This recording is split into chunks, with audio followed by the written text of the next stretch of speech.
All right, so what is this deck doing? So we have Angrath, with a bunch of those. We got a cheeky Ruinous Blast. We have Hero of the Precinct One, which makes a 1/1 when you play a multicolored card, and we've got multicolored cards in spades here.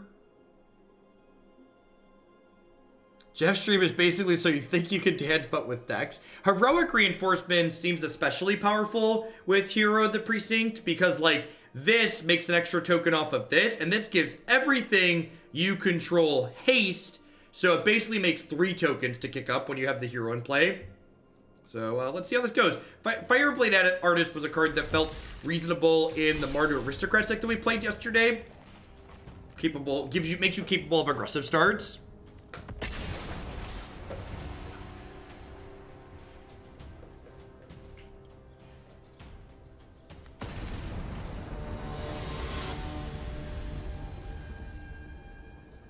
Well, as far as specific builds are concerned right now, Lettuce, Magic Standard format just had a new set added to it, so things are a little bit in flux at the moment.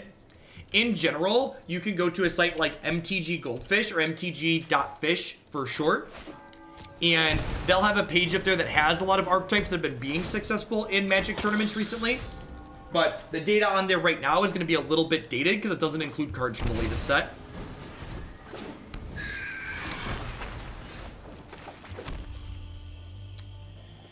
All right, I think I play this before I play these, because, like, if I curve like this into this, we're gonna just have an absurd start here. This is a curve, yep.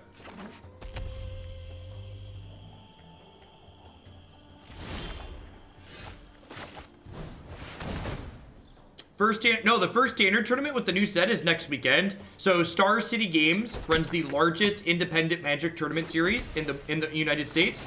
Their tournaments often have hundreds to even thousands of players in them.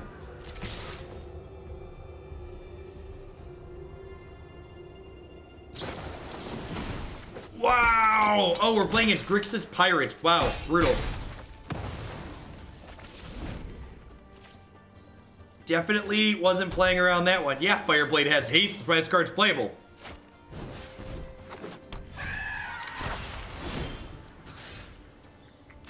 What a betrayal, right? I'm definitely feeling betrayed.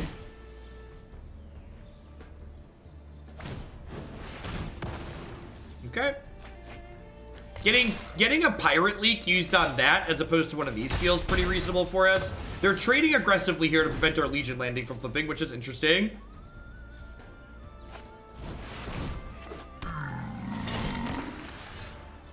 Decline, land. I guess I'll settle for castable spell.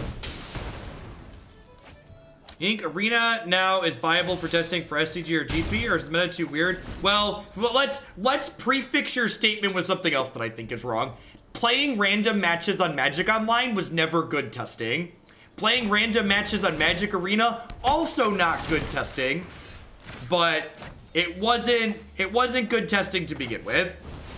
So if you want to test properly for a Magic tournament, you shouldn't play random matches against random people who could be playing any sort of deck that you can't predict.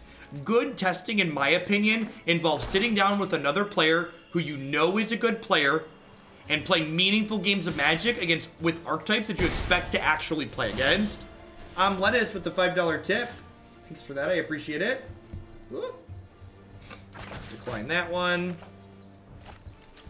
I'm looking for deck concepts. I started playing MTG last week. I don't understand aggro, mid-range, bant decks. You said MTG Goldfish? Yep. MTG Goldfish has a lot of good data on it.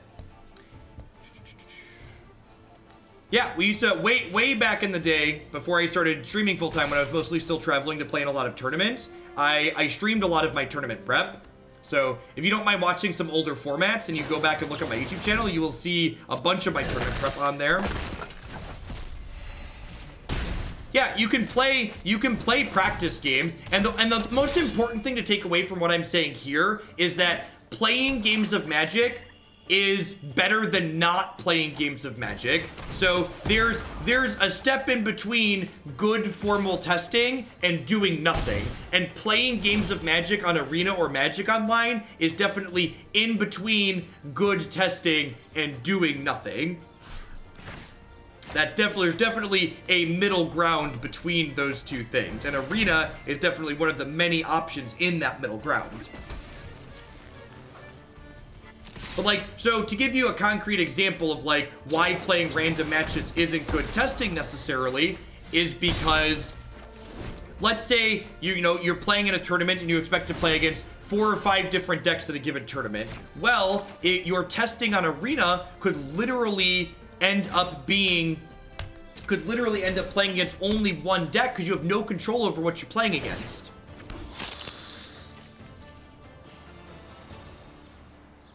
You could use Arena as an outlet and direct challenge. So direct challenges like kind of don't even work either because we don't have best of 3 direct challenges, which means that the best of 1 direct challenges modify the opening hands. So your opening hands in Arena direct challenges are different than if you were playing Paper Magic.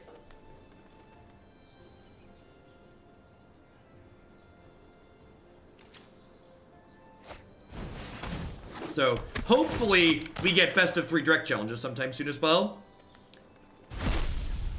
That's also very true of Beetleson. The best part about practicing in Paper is when you're testing and your testing partner makes a mistake, you could go, that play doesn't make any sense, we should fix that, because a good player at a tournament isn't going to make a mistake like that. And like, when you're playing testing games, beating your buddy because he messed up doesn't help you get better. It doesn't help you learn if your deck has a good or bad matchup. Maybe I should have sacked this so I could sack this.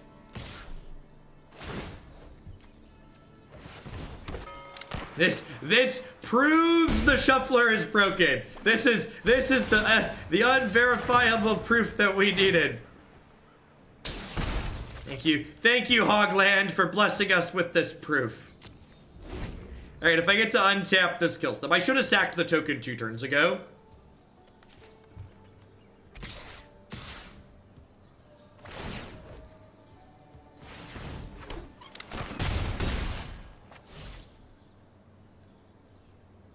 Pass the turn.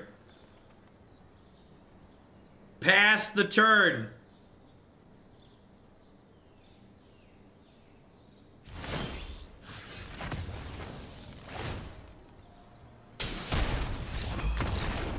All right, we did it. Ain't nobody got time for 4th lands anyways, chat. Nobody's got time to draw 4th lands around here. Lava Coil seems good. Ruinous Blast. I'm gonna trim some of my top end here, pull these Angraths out. And it's worth noting too, like, not only do we have 24 lands, but like Legion's Landing is like a pseudo land, right? It helps us get to those higher costed spells. This seems fine.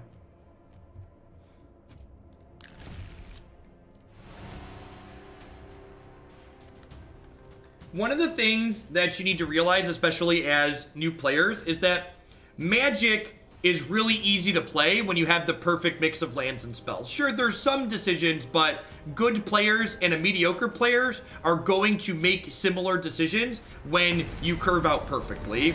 The thing that separates good Magic players from mediocre Magic players is that good Magic players are able to make the most of the bad situations they end up in because of the variance that the game produces.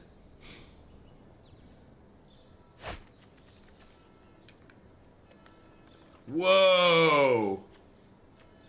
There's 4 lands in our deck, chat. There's 4 lands in our deck. Neat. I'm gonna keep this on the draw. I think this is fine.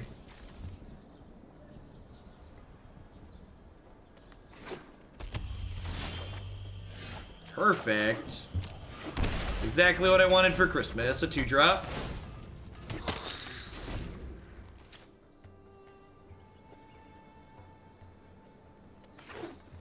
Hey, Full Dawn, thank you very much for the brand new Twitch Prime support. And there's a lot of great people on Twitch right now. Thanks for supporting mine this month with that. Fireblade add up plus reinforcements. That's kind of sweet.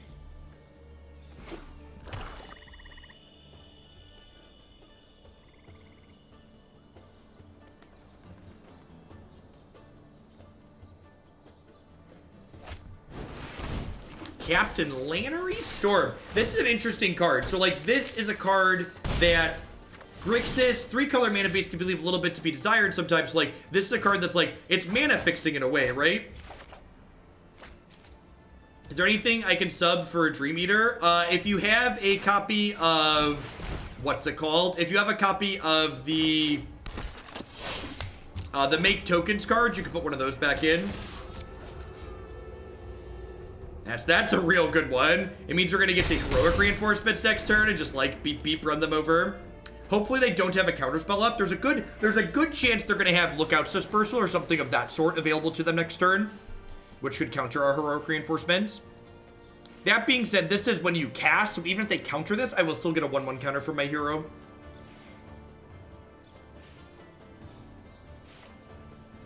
What's going on, Noxon? Thanks for the 14 months. Welcome back. Decline to block here. I don't know. We haven't cast this card yet. I think this card looks really mediocre on the surface, but other people are playing it.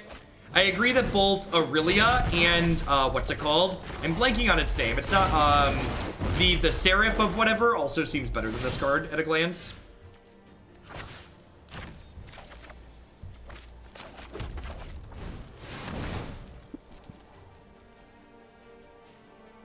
Seraph of the Scales, yeah, that's the one. I think we're getting Lookouts Dispersal here. I knew it was Scales because of the animation, God bless. Counters are cheating. Counters are cheating! Aggro takes no skill. Combo decks are solitaire. I hate magic. Wah! Oh, magic players.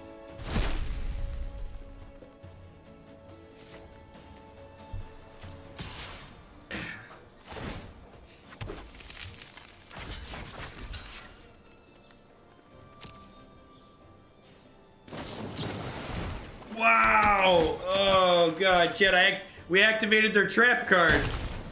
We activated their trap card. I feel like I should be embarrassed having blocked there. It tastes terrible, okay? Why would anybody play this card? Come on now. This card's sweet. I love this card. The animation on that's slick.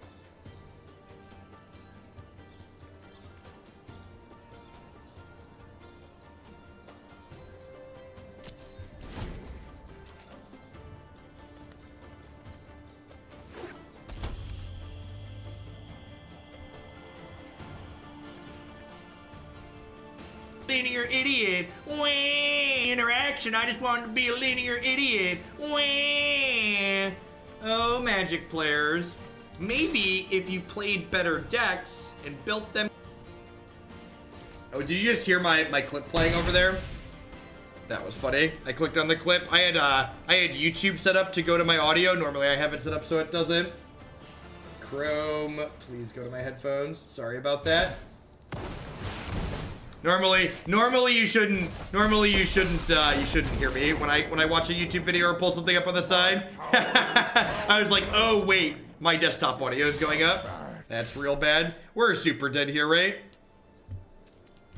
I thought you were actually talking. No, I clicked on the clip that Aaron linked. So I have my system set up so like when my browser plays audio usually that y'all can't hear it at home, but I had switched it so we could watch the YouTube video together the other day. I think I'm happy with how I sideboarded.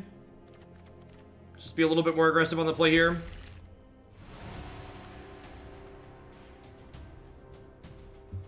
I really don't think I'm impressed with Alendra in general.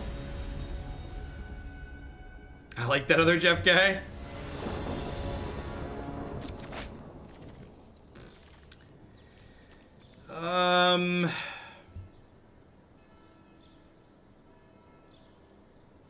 So I'm keeping this, but I want to discuss, is it worth not playing Footlight Fiend on one? I think I want to hold the Footlight Fiend to get an extra creature with it. I save 2 health too, but that's not really relevant.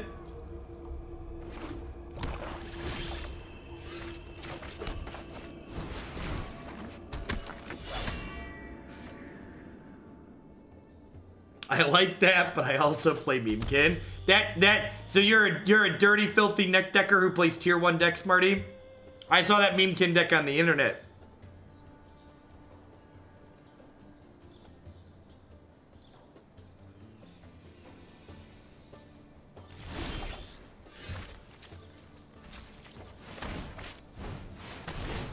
Don't play with my emotions. All right. I'm not attacking because Dire Fleet Poisoner has made a fool of me too many times this match already, and I'm terrified. I just can't do it, chat. They put the fear in me. I'm quaking, okay? I'm quaking. Got a little R-E-S-P-E-C-T. Do. You can find the Memekin deck on my website. Click standard decks under videos. Go videos, standard, and there's a video up there. Deck list in the video description.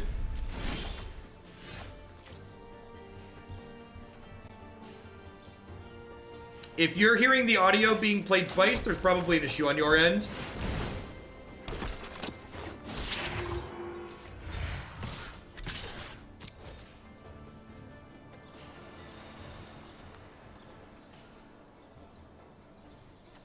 So if they want to block this, I'll deal the damage here and kill it. I used to do a pick. I do a pick of the day every day, Matt Wood. If you go to my website and click videos favorites, there's a playlist up there with my favorite deck from every day I stream. I don't tweet a favorite deck every day, but I do tag it. It's up on the YouTube channel.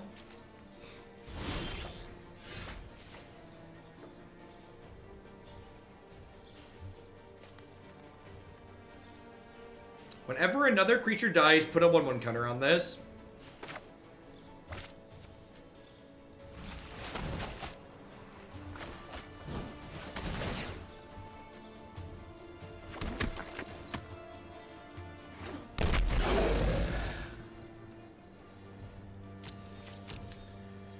So I have this Mortify. I attack like this. I'm putting a stop.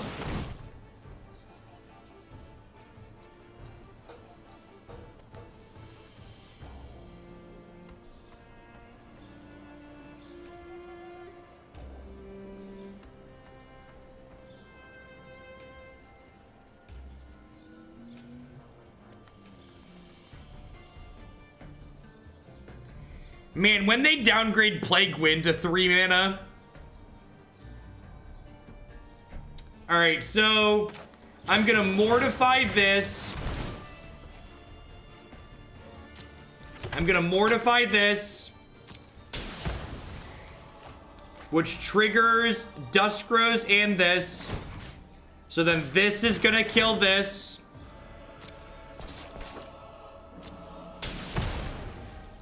Which will then make the Duskrows bigger again. And the Fiery Cannonade's gonna resolve.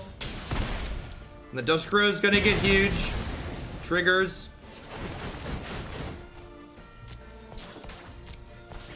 So you're saying there's a chance. This card has lifelink too, right? Yeah, it does.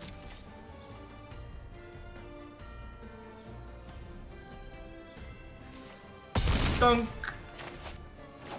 You can find the pick of the day on my website under videos and then favorites.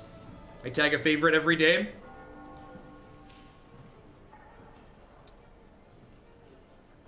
And I now understand why people are playing this card. I agree.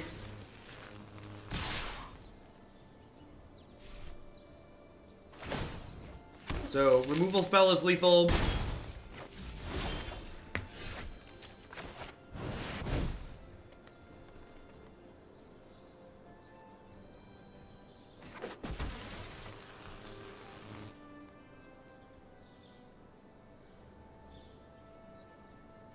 The Bant Flash deck is a total hoot.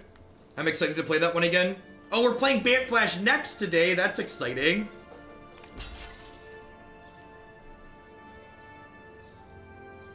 This has been a good. That was a good example of good players making the best out of bad situations. Yep. We're not completely out of the woods yet, because like my opponent has 6 spells in their hand because they're not playing lands. Hey, Saruni, thank you very much for the brand new tier 1 sub. There's a lot of great people making a lot of great stuff on Twitch. Thanks for supporting mine, keeping me around. They have like a shock here for Tajik. Sure, basically. Yeah, we need to dodge Vraska's Contempt. Vraska's Contempt would exile this, So if this just gets murdered, it's not a big deal because we get 10 1/1s. But if they have Vraska's Contempt, this gets exiled, and then we get nothing. We get no soup, and we have to come back a year from now. I think we're about to get Contempted.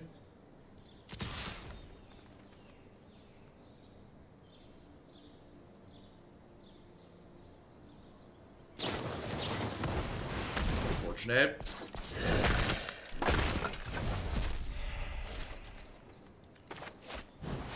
To kill the captain and deny them mana. That's a potentially interesting suggestion. Yeah, I think I like that idea. So the suggestion was they were obligated to block the Dusk Rose and give me my Lava Coil back. So if I don't play Tajik after they block and I get my Lava Coil, I can Lava Coil their only thing. Which I think that would have been like, that probably would have won the game, right? That would have put them a turn behind on the Contempt. Yeah. Yeah, Captain was very good for them there. Captain was very, very good for them there. It's been 9 great months. I'm excited to see what's coming next. Hail Hoaglandia, thank you for the tier 2 resub, Isabus. I appreciate the 3/4 of a year. Welcome back. Yeah, I think that was my bad. I think if we would have not jammed the Tajik, we would have been in a better spot. Oh, that's true, F-Packs, actually. That's actually a good thing to point out. Yeah, because they had a treasure that they burned, so they would have had it regardless. Okay, that's a good thing. That's a good thing to catch.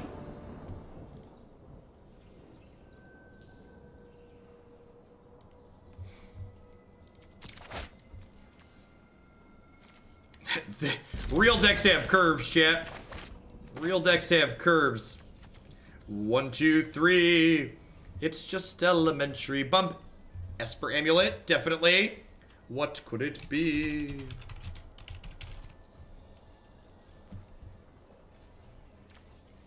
The fact that this card casts off of red and black is really great here.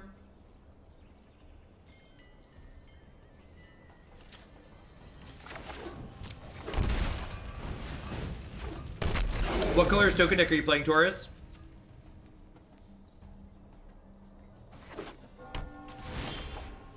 All right. Can we please draw lands for the next 3 turns? Can we please draw lands for the next 3 turns? Just 1, 3, 4, 5. 1, 2, 3, 4, 5. Papi! All right. Beep, beep.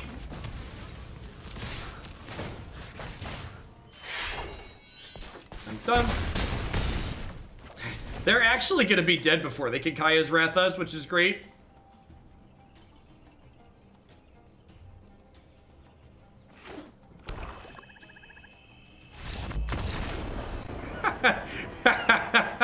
See?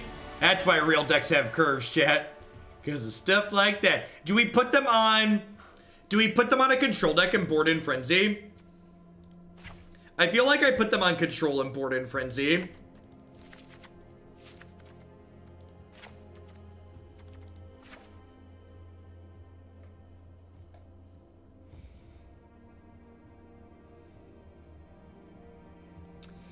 I don't know if I'm interested to see if Frenzy feels good in this deck, because with this kind of curves and talk about wanting lands, I would consider cutting the top end and going for Mardu aggro. Yeah, I almost think that might be better, Sullen. I'm also not sure that like Frenzy's great in this deck. Yeah, because the CMCs are very high in this deck for Frenzy. Frenzy excels when you have a deck that's low to the ground. What's going on, Kano Class? Welcome to a live one. Always remember, if you missed my stuff, I archive everything on YouTube, so you can always find it there after the fact. I think Theater of Horrors is better than Experimental Frenzy. Yeah, I could see that. I could see that being the case, Moroflor, playing some other different type of card advantage. I think we'll probably try that after this. I think that's a good suggestion. Let's try the Frenzies here and see how they feel, but I think this isn't a very good Frenzy deck.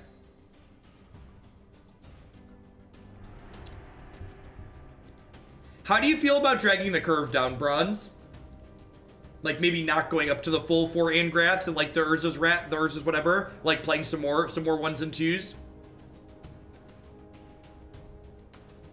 Worth splashing blue for Dovinbot? I mean, that sounds sweet. I would definitely try it. I don't know if it's worth it, but I would try it. And if you don't want to try it yourself for the low price of $10, I will try it on stream for you.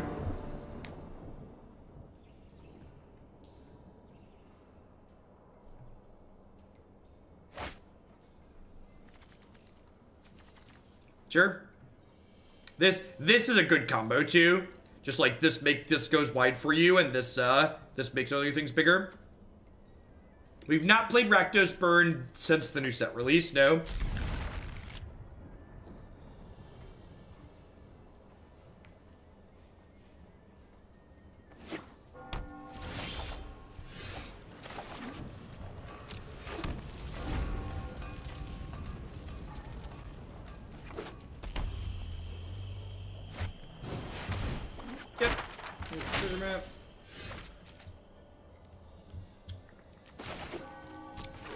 We're gonna curve out to Angrath this game, so we'll get to see it. They're playing Mardu as well. Treasure map tends to imply that they're more of a control deck, though. How many packs do you need to buy for the whole set? Around 200.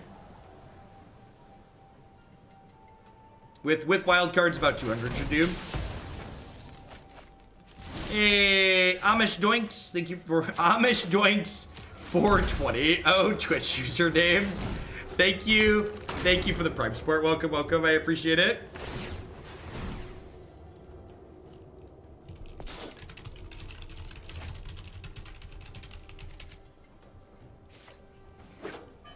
New money with the brand new Prime support. Welcome, welcome. That was a fantastic draw. Judith is sweet with Tajik too. Makes him bigger to push it up. Put this towards Teamer Amulet. Thanks for the content. Thanks for the biddies. Be happy to get that pushed up. It's a good reminder to anybody, if you're looking at something in my deck too and you think, man, that looks sweet, I'd like to see that a little bit sooner. For every $1 you donate or 100 bits you cheer on my channel, you can tell me a deck that's in the queue and it'll get moved up by a point for each dollar or 100 bits you cheer. So the people that support my content kind of dictate what we play and when we play it. So very viewer driven content here. Red Driesel, thanks for the Bezo bucks. I appreciate that. Welcome back.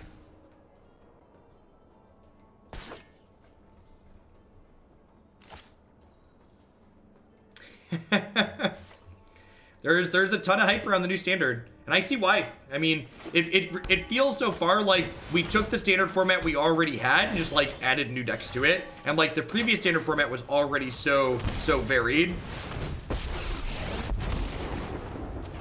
Thunk. No fire, no steel. Any and all control decks, definitely.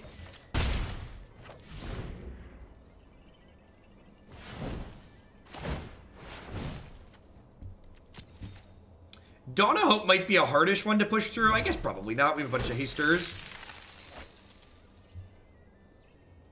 It feels good to play this card on Arena, because the last couple times we cast this card was on Magic Online. Can I get a Teamer Amulet bump? That sounds like a good time. Definitely. Think the next standard will be this good? I have no idea. I really hope that this current great standard format that we're playing has to do with the fact that the play design team now exists. So, for people who aren't familiar with Magic's history, Play Design is a recently added team to Magic's R&D. They hired a bunch of previously professional Magic the Gathering players to help them test their new sets before they come out. Will I be at Indy? I'm not 100% sure if I will be at Indy, but if I am there, I'd be happy to damage your cardboard for you. I wonder if they have a Settle the Wreckage here. Just a moment of craving. Deal. This is... Listen, you should... If you think your deck wants to play Judith, you should probably be playing 4 Judiths, because if you draw 2 and the extras don't die, the second Judith deals 2 damage, because the legend roll kills one of them and they both trigger. So the downside of drawing multiple Judiths is low, and you basically always want 2 of them in play. What's going on, Thunderbow?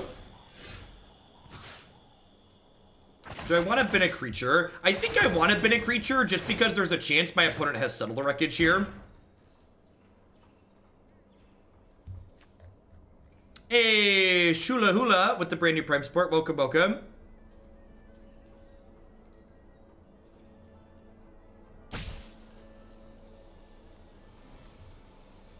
So they're going down to 10 here. Angrath's gonna poke them to 6. I'm gonna play Judith, but I think I'm only attacking with Fireblade Artist because I think there's a chance they have Settle the Wreckage. And like, I feel like I have enough cards here that I can play around Settle. Is it worth it to Angrath Rights? I don't think so, because this alt does kill them. So like working up towards the alt is reasonable. We tried Judith and Red-Black Pirates. The archetype still felt kind of medium. You cannot respond to the legend rule resolving. The legend rule checks and kills something when state-based actions are checked. It's not something you can respond to.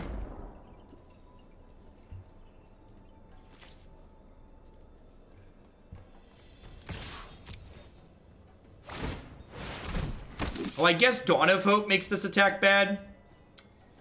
Maybe I should attack with this too.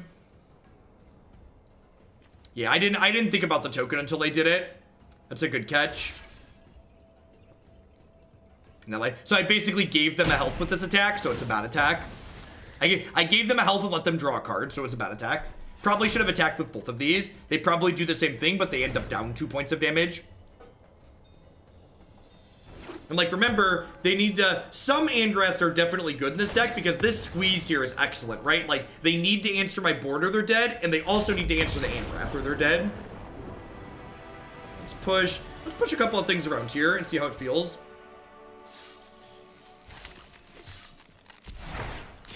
I think they're dead no matter which way we slice it.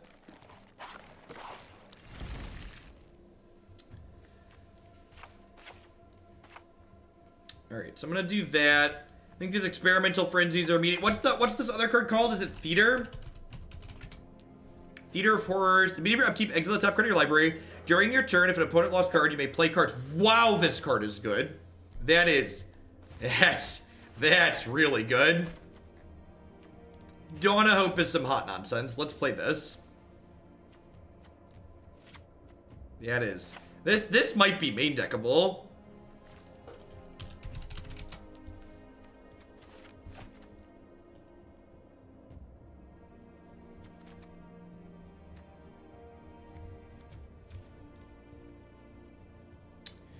What do we want to try? I feel like I want another 1 or 2 drop in the deck.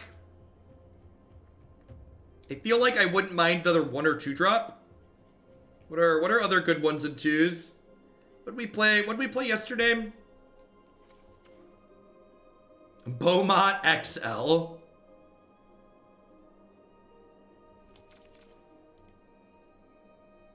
Boros Challenger. I don't hate that. It's multicolored for the hero as well.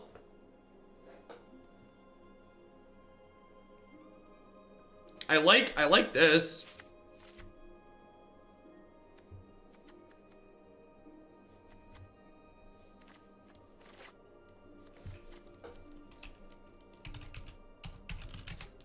Wonder if a couple of Tasas are too many. I guess this isn't that good. It's only good with these two.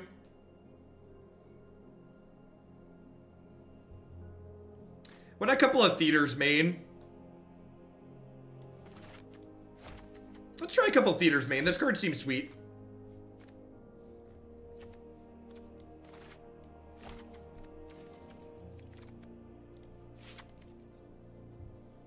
Let's try this. It drags the curve down too, which is nice. I like a little bit of a lower curve.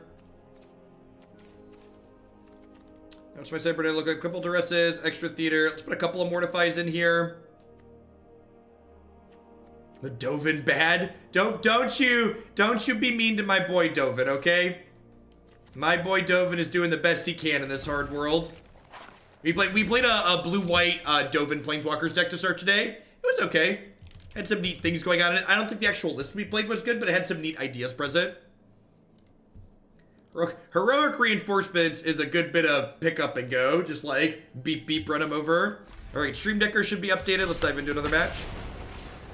Should I wait until the tournament to make a deck since I only have a limited amount of wildcards? Yeah, if you want the best chance to get a deck that's good, you should either build something that was good last season, because it's still good, or you should wait for the first tournament results for sure.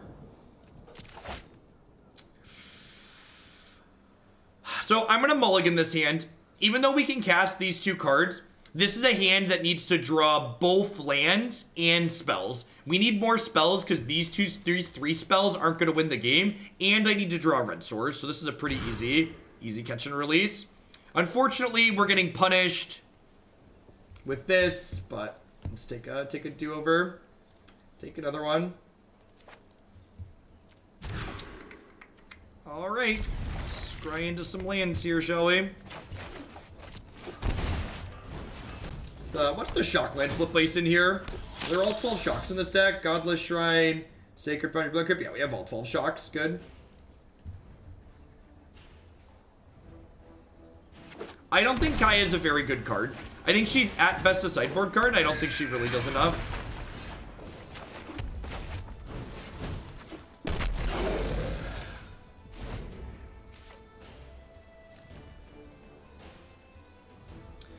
Allegiance is not standard legal in paper, but it is legal on Magic Arena. Released yesterday for everybody. It'll be legal in paper next Friday.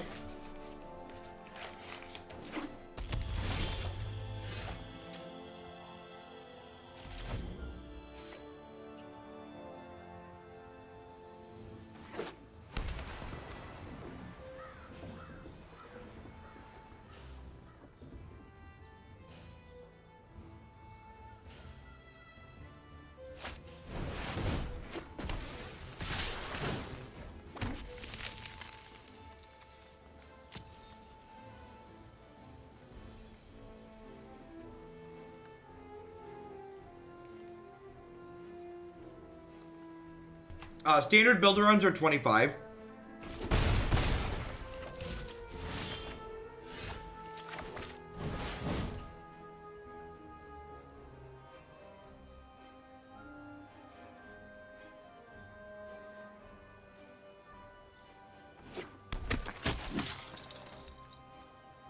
Probably dead here. You can't mulligan to 5 and stumble. Like, I have to pick one.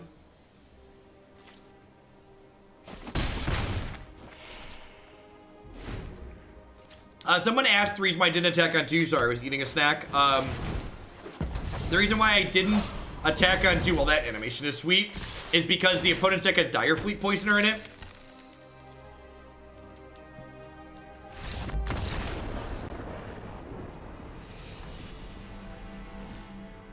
Okay. Just board in all my lava coils, cut some of my clunky top end. This is not a Theater of Horrors matchup. Theater of Horrors, cards that generate extra card advantage like this, are cards that we want against more controlling decks in the format. They're going to try and grind us down. Whereas the deck that we're playing against right now is a more aggressive deck. So we kind of want to go toe-to-toe and have some interaction to kill their creatures and then race them with our own. What do I want to cut here? Need 1 trim.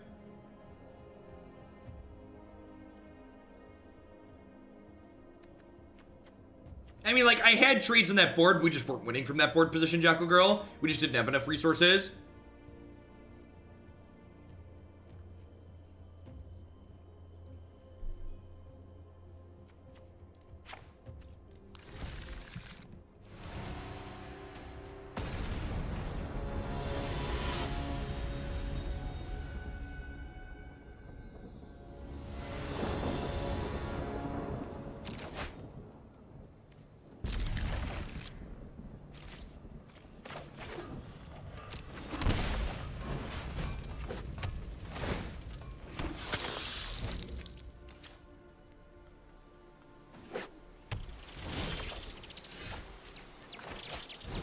That was a perfect drop. It's not a 2-drop, but it lets us curve out here nicely.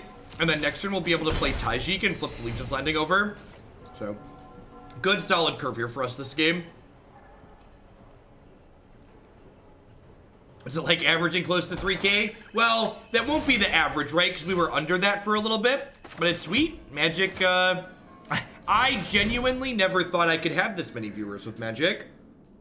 It's kind of wild. This is a fun timeline. All right, do I get to attack here, or do you have a removal spell? Moment of Craving or something, perhaps? Is there any difference to viewing on YouTube on your website or going to actual YouTube? My website doesn't have the video descriptions embedded on it, so if you want to get like the deck list from the video, you'll have to go to the actual YouTube. But as far as like ad revenue and stuff like that, it's all identical. Magic has always been one of the best card games, period. And now we finally have a digital client to match.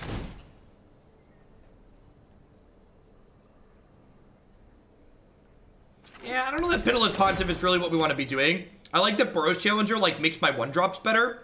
And we don't have that many extra things to sacrifice. If they have this stupid fiery candidate here again, I'm probably dead. Yeah, this is the same person we played against earlier. Let's take a hot second so we can knock you back into the same person. How are we doing, folks? Welcome, welcome, welcome. Good morning, good afternoon, good night to everybody, wherever you're at in the world. Thanks for hanging out here today with me. My name is Jeff Hoagland. I'm a full-time streamer and content producer here on Twitch. I've been playing Magic for a decade and a half, and I've been streaming Magic full-time for the better part of a year.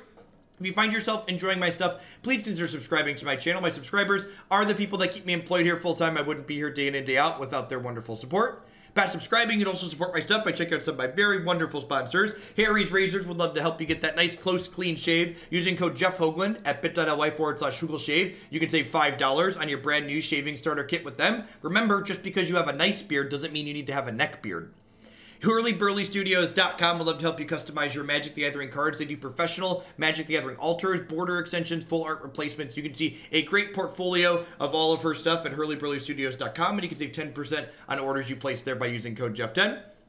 Cardsphere.com will love to help you turn your cards into other cards directly to the players. There's no haggling, and they just take a 1% fee off the top. They also recently added a draft simulator to the website, so if you want to test out some limited there free of charge, be sure to check that out. And of course, InkedGaming.com will love to help you customize your gaming experience using code Jeff12. You can save 12% on custom playmats, mouse pads, binders, and bags with them. You can upload your own custom artwork or choose from the wide range of custom artwork that they have on their website, such as my own Hoaglandia branded merchandise. All right, hopefully that Grixis Pirates player that has like pushed our stuff in twice now has like moved along to beating up somebody else. Slow and steady. What do you think of the red-white Menace 2/2 flyer? That card costs 3, right? I think there's a lot of competition in the 3-drop slot between like Judith and Taijik and other stuff like that. And I think the other 3-drops tend to be a little bit higher in card quality on average. Toxic LL with the brand new Prime support. Thank you very much for that and welcome. Hope you're having a good Friday and a good start to your weekend. It's a 2-drop. Oh, it's just straight 2/2 flyer for red-white. That might actually be okay. I could see that being better than Boros Challenger. Our hand's actually pretty reasonable against the discard spell here. Like, we have a lot of redundant threats.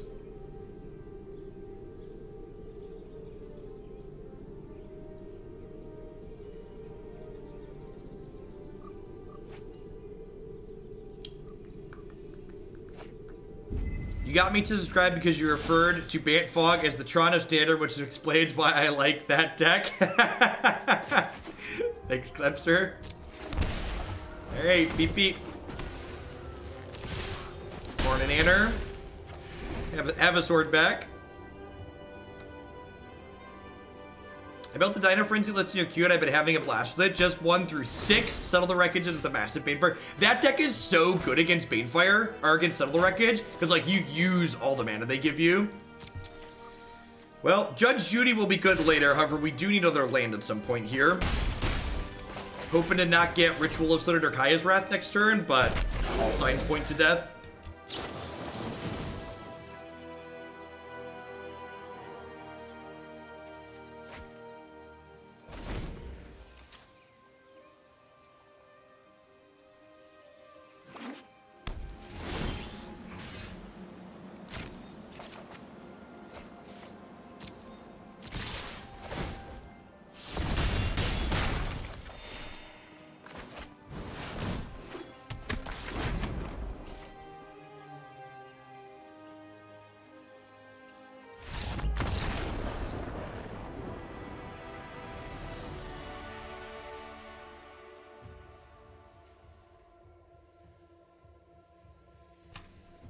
I played the Judith post-combat because I didn't have 3 lands pre-combat. So I got my 3rd land by flipping the Legion's Landing. The deck list links in my video descriptions are the deck list that we finish on.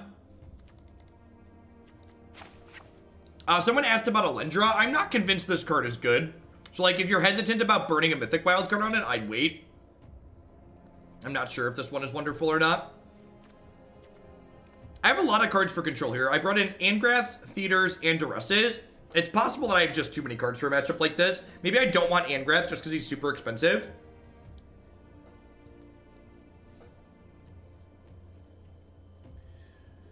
Yeah, maybe I just don't want this card at my top end. Theater of Horrors is pretty good.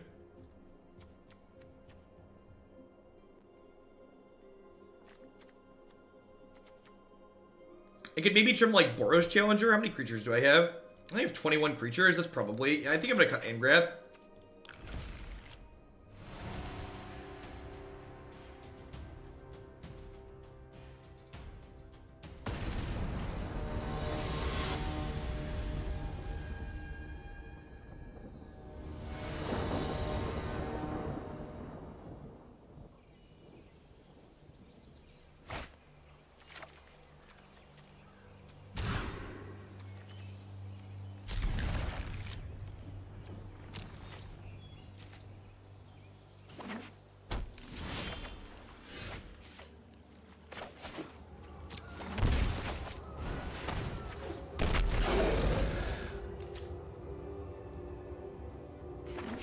I think Legion War Boss is probably worse on average than some of the other creatures we could be playing.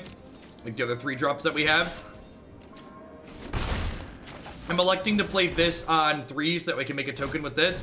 Someone commented on Angrath being likely to get countered. So one of the ideas behind playing a top-end card like Angrath is that it's a card that...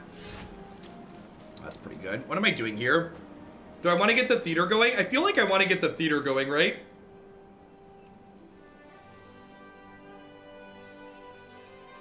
I mean, I could attack for 2 here, and like that sets up a Heroic Reinforcements following turn. I think I like Theater.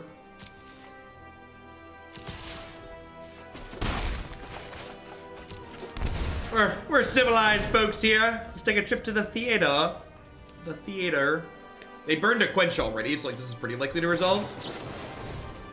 Strict isn't Phoenix didn't get any new toys, but it did get better mana if it wanted to splash different colors. So I've seen people experimenting with like green splashes in the Phoenix deck, which seems interesting.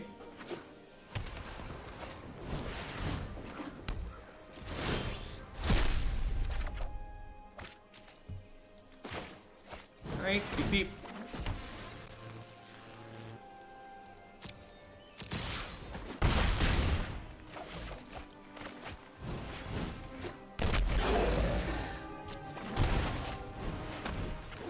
So if they sweep the board, they take 3. And then I like untap and Heroic Reinforcements. Seems fine. Yeah, I guess the Salamander Drake is a card that they could consider playing.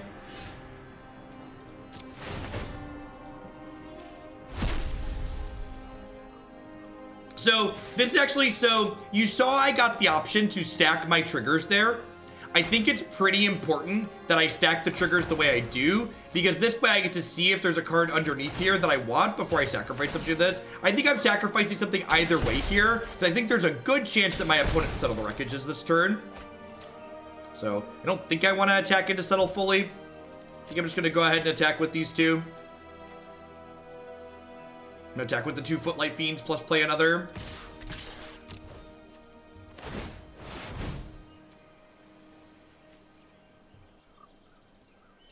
That's unfortunate. I guess I should think about that.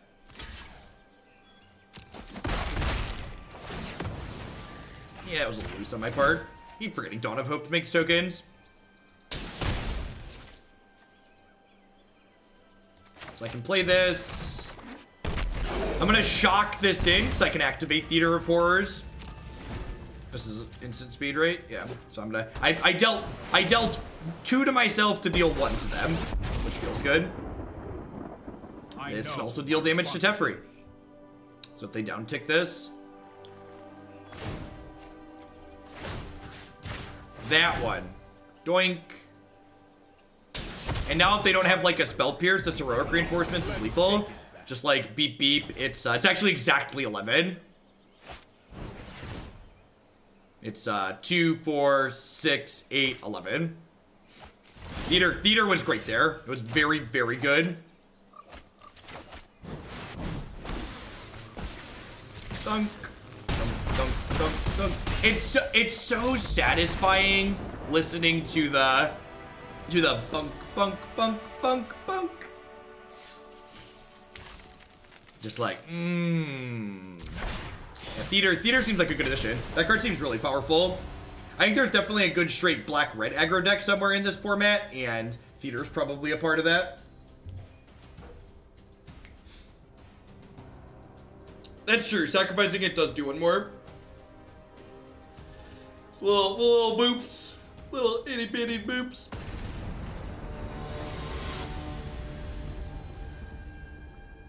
Feel very visceral, yep.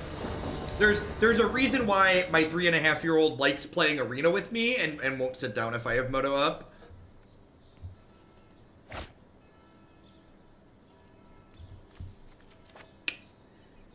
Rats.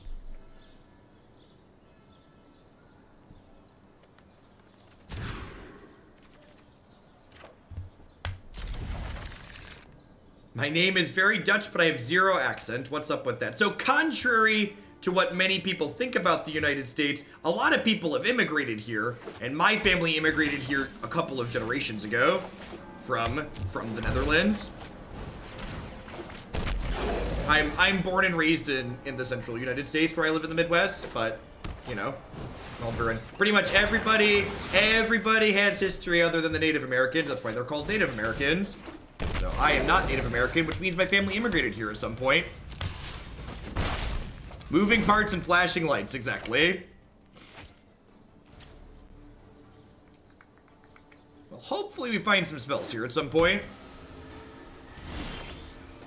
Alright, Bedevil maybe has a text box at some point.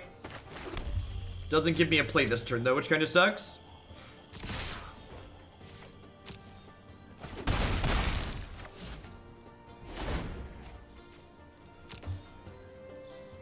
Don't you think Legion War Boss would be good in this deck? I don't know. All right, I'm just gonna rather than responding sarcastically to people, if you're gonna make card suggestions for the deck list, I'd encourage you to read the stream rules that you clicked past before you typed in chat. The stream rules have intelligent ways to make card suggestions with examples that say, hey, this is how you make a good card suggestion that's meaningful. Wow, that feels bad. Why did their counterspell give them 3 health, chat? How is an aggro deck supposed to work under these conditions?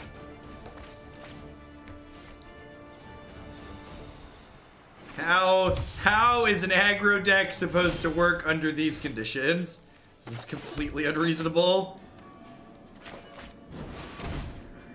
Counterspells are cheating.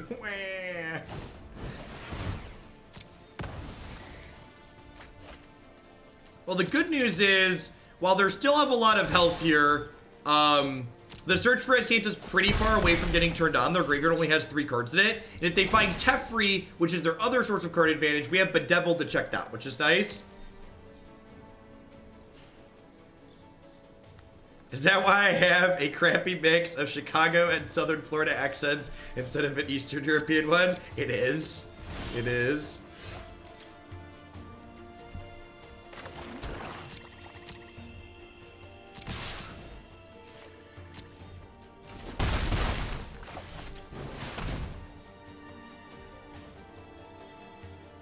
I laugh hysterically every time someone casts Absorb. Yep. That animation is great. I don't know if this card's good, but the animation's good, so you should probably play it. That's how we should make all our decisions around these parts. Let's get a bunch of sagas in our deck and a bunch of angels that are mythic. It's very good. It's not like Seraph of the Scale's good, but it's like close. Bye, friends.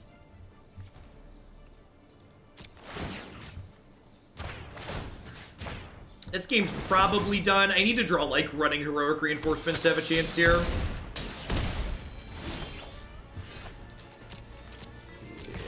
Yeah, drawing Bedevil feels real bad. Just like having that instead of a piece of action.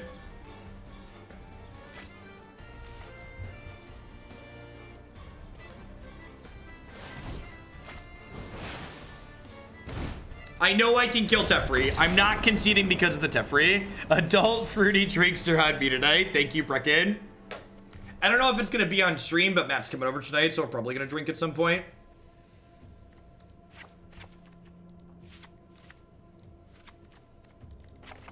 I don't know if I believe in this card. Seems real mediocre every time we have it. This has to be the Angrath matchup, right? Like, if this isn't the Angrath matchup, I don't know what is.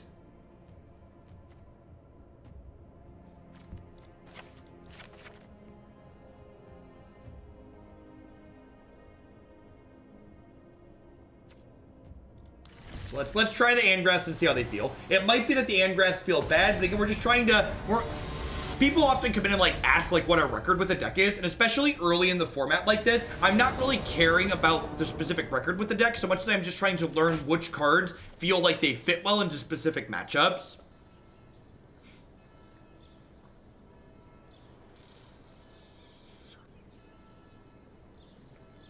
This hand just doesn't do anything, right? I guess a 3-2 with haste is okay. I don't even know if this hand is greedy so much as it's just bad.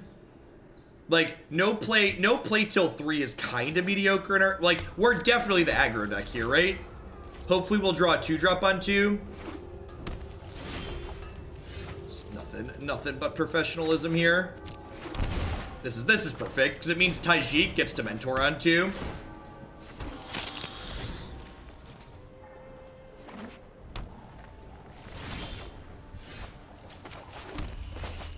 And, like, if they have, like, a quench or something for this, that means they're less likely to have a quench for this.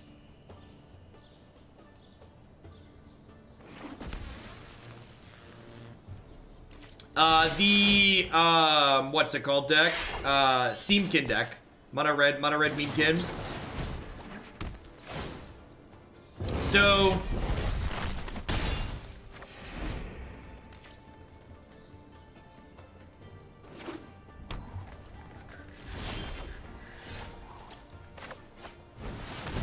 If they counter this, maybe Angrath will resolve. Absorb Judge Judy. Absorb her into you.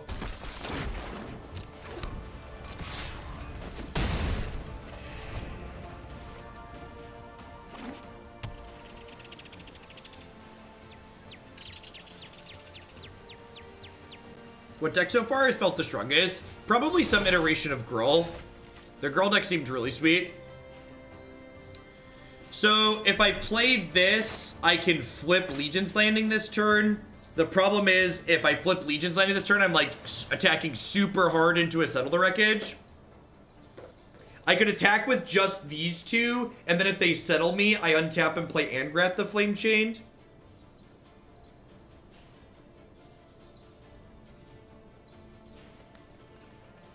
I think that's the play. I think it's attack for 5. They have nothing. Alright, well, I guess I'm doing this anyways. If they counterspell this, then they're not playing Chemist's Insight. It's really important that you play a card your opponent needs to counter when they have 4 mana up in these control matchups, because if you give them a chance to draw 2 cards, they're going to be even more likely to have a counterspell than they did before.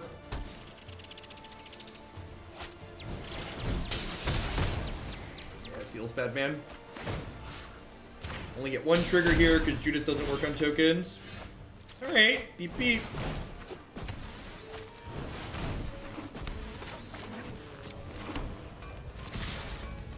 Thunk.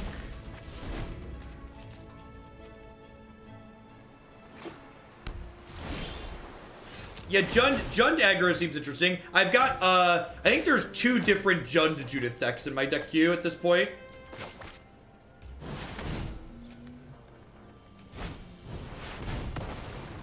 So we play this pre-combat not only because we want the plus attack, but this also means that they counter it like this, they can't hold up Settle the Wreckage. To play around Quench. Maybe? Yeah, probably. My health total really doesn't matter. So I think you're right. Playing around Quench is meaningful there. Angrath, Theater of Horrors.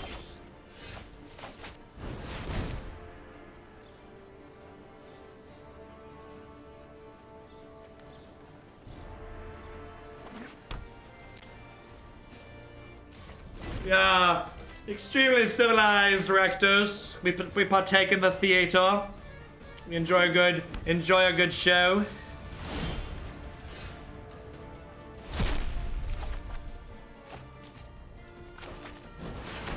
Blip, blip. Yeah. Yeah. Hero is sweet. I think Hero is really good in this deck.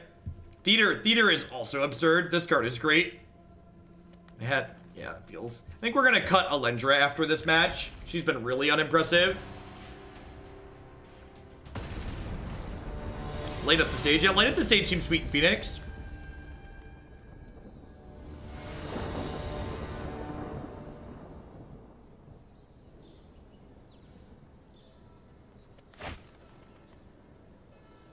Throw creatures at their face till they die. It's a good strategy, really. It's a tried and true proven strategy.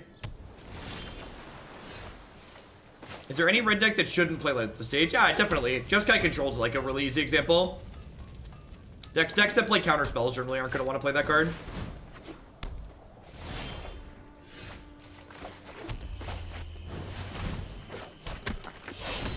So I think we curve Judy into reinforcements here, right? Oh, real decks have curves, chat. Real decks have curves. Oh, baby. Have you tried Tithe Taker? We've not, actually. That's a good suggestion. I'm going to be replacing Alendra with something, and that seems reasonable. They don't have Settle the Wreckage up here. They don't have double white.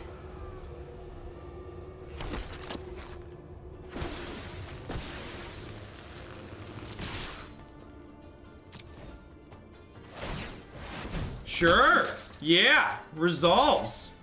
Dunk, dunk, dunk, dunk, dunk, dunk. And, yeah. All right. I feel good. Do, do, do, do, do, do, do. We knew that we would not. Do, do, do, do, do, do. Be, do, do, do. Do, do, do, do, do, do. That was sweet. That was a fantastic curve. That was a really good curve. I like the idea of Tithe Taker. I don't hate that. I think 3 Angrath is too many. I also want to just like keep dragging this curve down, basically. Like, the more we're playing, the more we're dragging the curve down, which feels right. So this is 10, 14, this is 10, 14, 18, 22. I think I'm gonna cut one of these and try and go to 4 Tithe Taker. This card seems sweet. I like the text box on this card a lot when we were playing it the other day. Do I want to swap challengers for the 2/2 flyer? What's that card called?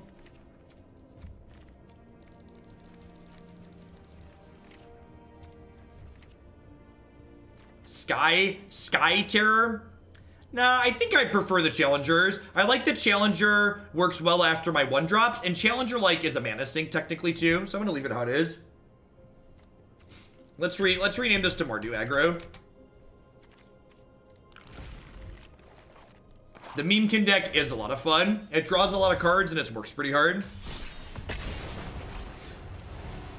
You remind me of a nerdier Bill Murray. It's great in a tournament. Thanks, Soul. Thanks for being here. Thanks for hanging out.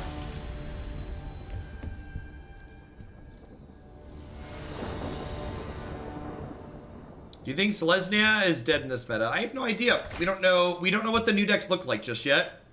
Can I keep this hand? So we're on the play.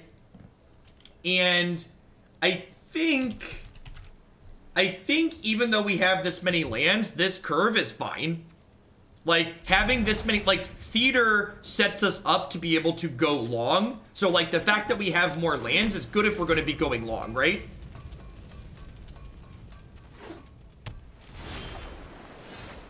Woohoo! This card's been very good. And this card's also been good.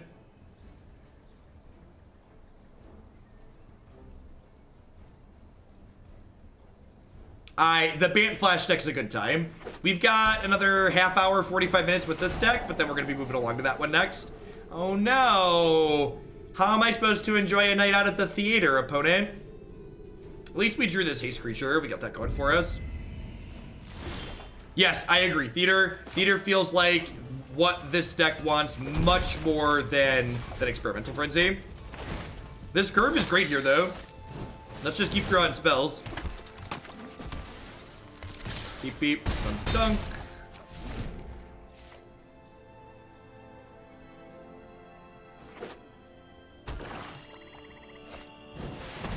Deal.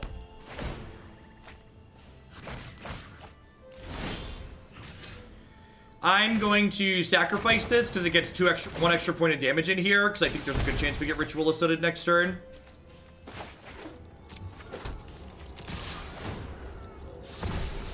So they're going to 9, and I get to Adanto here after they sweep us. So if they don't sweep us, we're in a great spot. If they do sweep us, we can draw Heroic Reinforcements and still kill them. Theater also gets us back in the game.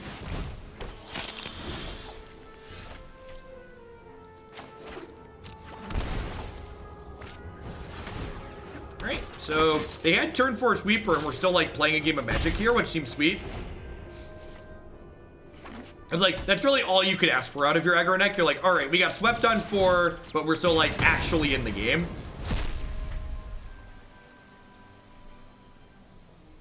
I think Memekin's probably really bad against Control Croaker. The deck tends to struggle if you can't keep your threats in play. Phoenix gives you some staying power, but you definitely don't have fast starts in those matchups. The games Memekin wins against Control are a slog. Yeah, flip to Danto is punching the clock and going to work here. It's likely going to be the reason we win this game.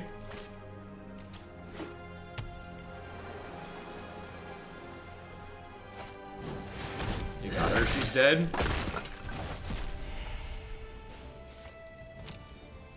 Hey, Roxer Boxers, thanks for the $10 tip, I appreciate it. Here's for Gate Lich, sounds good. Hey, guess what? Judge Judy's here. Alright, have a little love tap.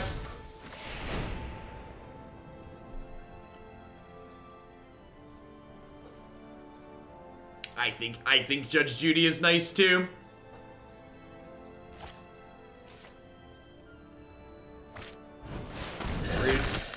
Rude.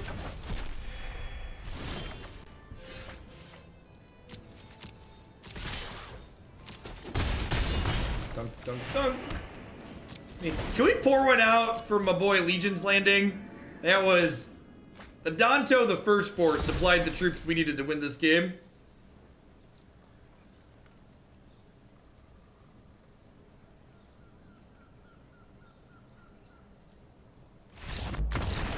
Yeah, nice turn 4 sweeper. I love the resiliency the aggro decks in this format have. It's just really sweet. Alright, so we'll cut the Bedevils. We'll cut Boros Challenger.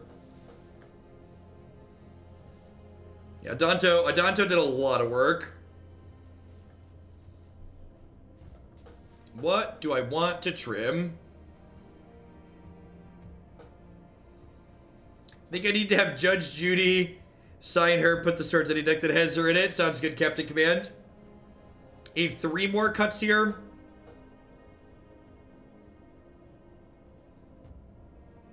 Yeah, Footlight is low impact for a long game. That does seem like a reasonable cut. I agree. Like that swap.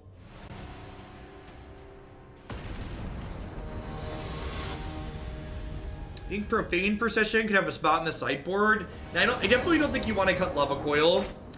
I don't know, maybe like what problem are we solving with Profane Procession?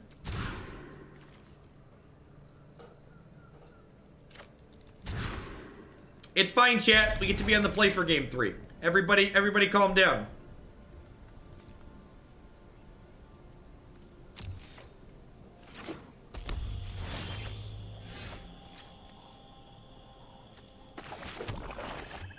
How many red sources are in there? I feel like we've been missing red a lot. 8, 12. There are only 13 red sources in here. We might want one more red. Well, they're really far off of casting this, so I'm going to take the Disinformation campaign and hope they brick here.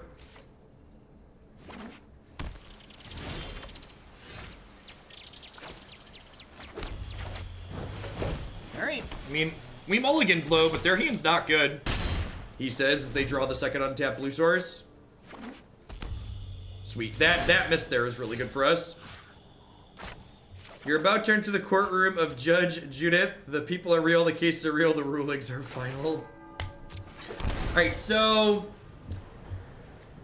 do I play hero? I think I play hero.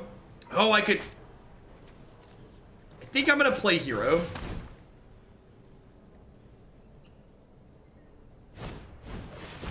That was a good draw.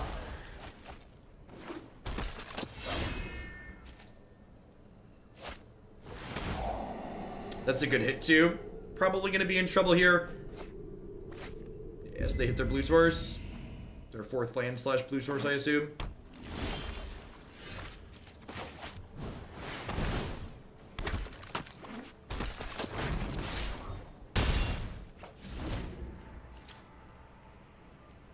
Bant Flash is the most fun I've had. I love that archetype.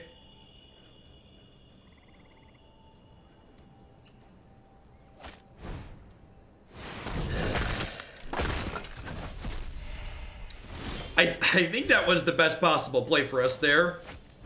Really, really pretty happy with them contempting rather than playing Nickel Bolas. It means I get to attack like this. I think they should have played Nick there. I think we have a chance to win this. Get to start ditching these tokens here, just like upstairs. I guess they're one away from flipping Nick, but flip Nick doesn't even really do a lot here. They flip Nick and we draw a land. We just kill them with this. If I attack with these and they block here, they take 5, 6. And then next turn they're dead. Alright. Those are my favorite moments when you're playing the aggro deck. You're like, go into the tank and think and count it all through. And you're like, yeah, the right play is attack with everything. Alright. So they're dead. Got it. That was we won off of 5 cards this game. Oh, shouldn't I ping Nick? Yeah, probably. Yeah, you're right. I should ping Nick. I forgot we could ping anything. I should kill Bolas. Math was for the blocker. Thanks, you species. Thanks for dropping in today. Wait, did I say I wanted to make an edit to the mana?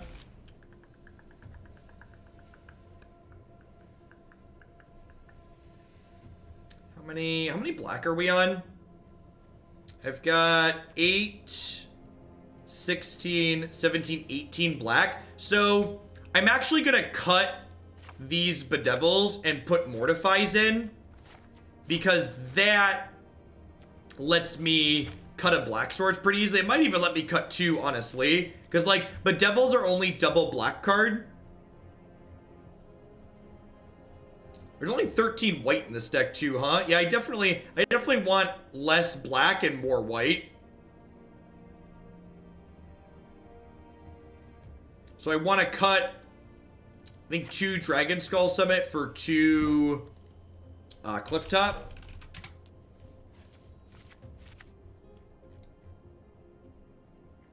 So this puts me to 6. Plus 8 is 14, 15. And then this is 12, 14 red. So can I trade a black for a red as well? So cut an isolated chapel, go up a Clifftop Retreat. So this puts me to 15 red, 15 white, 14 black, which I think is fine. 6 months, halfway to getting a sword. Thank you for the half a year, McPick. I appreciate that. Yeah, I'm not sure why Kaya's Wrath's on the board. I agree with that. Like, what is our sideboard doing at this point? I feel like I have too many cards for control as is. This duress probably, all these duresses probably don't need to be there. Probably just put some shocks in here or something like that. Just more cards for low aggro.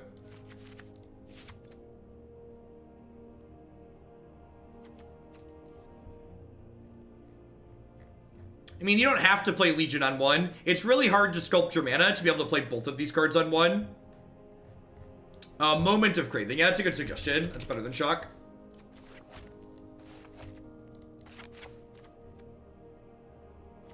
I like that. Happy 3 months. I love this part of the stream. Talking through the thought process of adjusting deck on air is so good. Thanks for that, Day. I appreciate the 3 months of support. That is the Day 9 TV. You should be following him if you don't already. He does a lot of good Magic content and other games as well. If you're interested, so you see me counting out the number of colored sources in my mana base and thinking about like what the approximate numbers that I want. Like I'm counting, you know, 15 white, 15 red, 14 black now after adjusting it. So if you're interested in learning what approximate numbers you want yourself, this article from my Mana Math command here on Channel Fireball, written by Frank Karsten, kind of breaks down the math on what approximate numbers you want in your mana to cast your spells consistently at certain points. So let's update this on the Stream Decker with the fixed mana, and let's play 1 or 2 more matches here before we move on to Bant Flash. What's going on, Inner? It does move a little bit quicker than when we're playing Magic Online for sure. I have Frank's spreadsheet saved to your browser. There's someone that knows. Once you've been counting, like, are familiar with the numbers in there, like, I know most of them by gut. Do we want Tecatli in the board? Yes. Yes, we do. I'm sure we're about to play against green black here, but Tecatli is an excellent suggestion for the board. There hasn't been too much green black since rotation happened, or since the new set was added, but Tecatli sounds exactly like what we want for that matchup. Green black with Wild Growth Walker can be very hard for these aggressive decks to punch through, so being able to just turn their deck off sounds fantastic. Yeah, Golgari is still very good, I agree. And especially online when a new set releases, people mostly try and play with new cards rather than focusing on the old decks that are still good, so it can be hard to judge a little bit. It does not shut off Riot. So Riot is a little bit confusing. It's not an enter the battlefield effect. It is a replacement effect as the card enters the battlefield.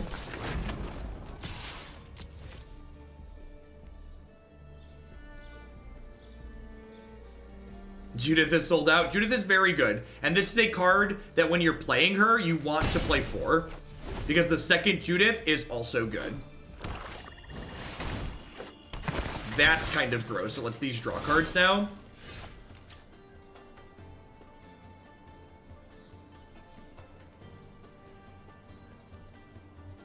Riot does stack. That is correct.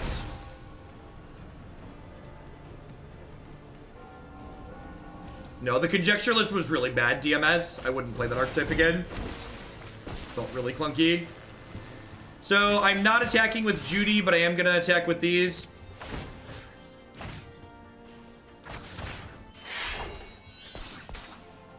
They have to double block this, which gets rid of their Midnight Reaper.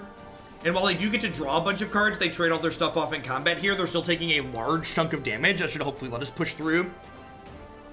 Would you play Red-Black Pirates again with edits? I'm honestly not sure that the deck's good enough, commonplace username. If you wanted to work on it a little bit off yourself and then like resubmit when you think you have something that's reasonable, but the build we played today did not seem particularly good. Maybe Theater of Horrors could fix that deck. Maybe this is a card that could help it, because this card's been really impressive. So, like, my opponent's drawing a bunch of cards here, but, like, never forget the best source of card advantage in Magic is killing your opponent while they have cards in their hand. So, like, they have 6 cards here, but they're going to 10, and we have Judy in play. So, like, there's a good chance that we just smork them down here. Hey, Corbin, thanks for the brand new Prime support. Welcome, welcome. Hope you're having a good Friday and a good start to your weekend. Oh, no. Don't kill Judy. Nope, that one cannot kill Judy. So pretty easy ping the Stitcher Supplier here, so that way we can attack them for 2. A little bit of a slops on my opponent's part here. They probably should have cast down my thing before doing that.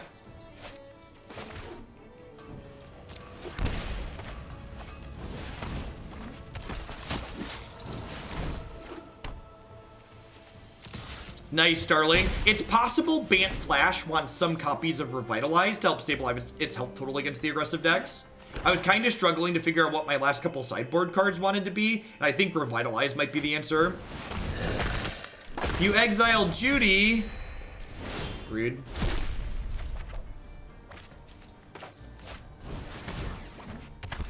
And again, I'm gonna shock myself here, because this lets me pay 4 to deal damage. So dealing 2 to myself to deal 1 to them seems like a worthwhile exchange here. Yeah, I could see that maybe Fungal is better. So Fungal, I want Fungal, and I want Takali, right? We're gonna play at least one more after this. I'm kind of digging what this deck is doing. Flexibility.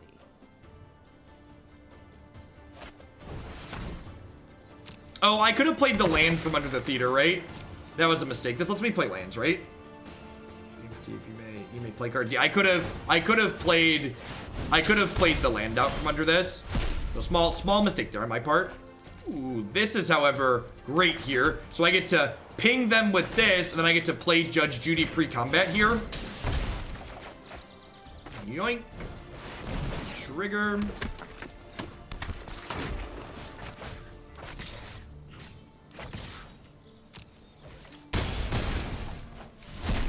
I haven't updated the red-white land destruction list yet. I need to look and see if there's any cards that go in there. The theater is very good. Theater is very, very good. Yeah, we can still play the land later, but I gave up information by playing the land out of my hand. It's a really small thing, and like I can still play this later, but I'd have an unknown card in my hand right now if I would have sequenced correctly.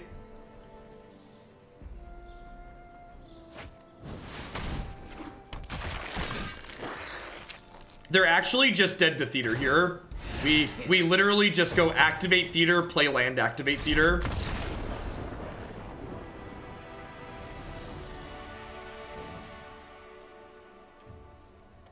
Oh, I could have pinged with the theater and then... Well, I had a non-shock land in my hand at that point. This is definitely a lava coil matchup. This is not a Tajik matchup. I think Tajik we're more of the control deck in this matchup, so I want to be a little bit defensive. And Tajik has like one mode, which is Smork, and we're not doing that here. We're not about that life. I wonder if I want to cut Legion's Landing because we're attacking less, or Fireblade Artist. I feel like we're more controlling in this matchup, which maybe... Dude, is that unreasonable? What do we think of this? Just like bring in removal spells and extra theater and like 2-for-1 people? I think Tajik's good here, Larinax. We have a lot of 1s and 2s that curve really nicely into him. How do you feel about cutting our haste creatures on the draw here and trying to be a little bit more controlling? On the play, I might bring the haste creatures back in. Yeah, Theater of Horror stacks. Shock. Oh, Shock and Moment. Yeah, just like go full.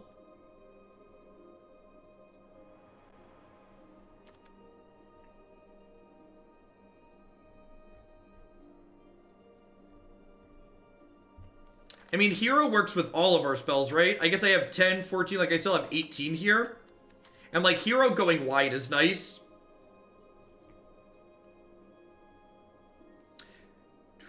If I take out Fiend, then I should probably be taking out some heroes.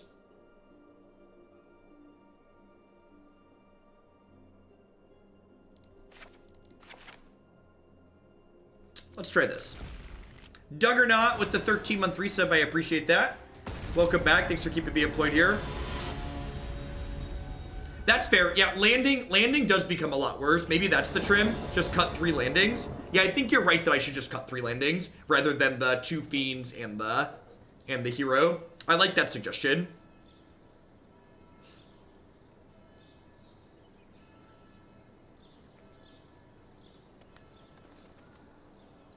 I like Tithe Taker in this matchup because it trades for one of their creatures, and then leaving a 1/1 behind that flies can like poke at them in the air while the ground is gummed up.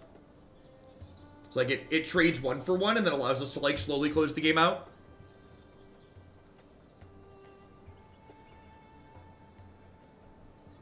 Well, I mean, and part of the reason, this is something I think a lot of people overlook, when you're struggling to sideboard, and this is definitely part of this deck being new and it being early in the season, struggling to sideboard is often a sign that your deck isn't built well. because if your deck is built well, you should have pretty clean, these cards are bad, these cards are good, swap them. So the fact that like we're still tuning and changing what this deck is doing means sideboarding is harder because the sideboard's pretty far from optimized.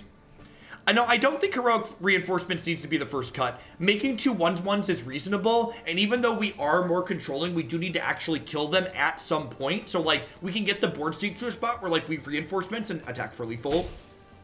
It looks like my opponent decided to play best of 1 instead of best of 3. Or they disconnected or something, one of the two.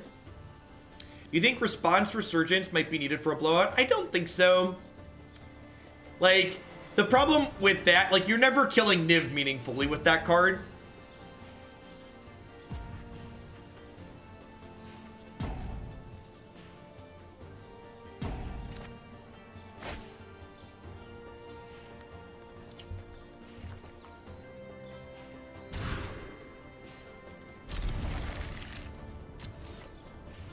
So did my opponent get back, or are we still waiting on them?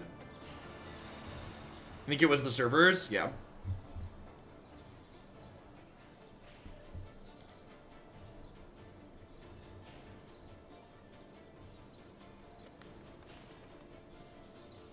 My plan, so I want to add, someone suggested fungal infection, and I like that idea, and I'm going to add a full playset of Tocatli Honor Guards. Basically, in this format, if Golgari continues to be a deck, and I'm pretty confident that Golgari is going to continue to be a deck, if your deck makes white mana, and if your deck makes white mana and your creatures aren't impacted by Tocatli Honor Guard, you should put 4 Tocatli Honor Guards in your 75. You should do a stream where you don't talk and instead cite clips of things you've already said.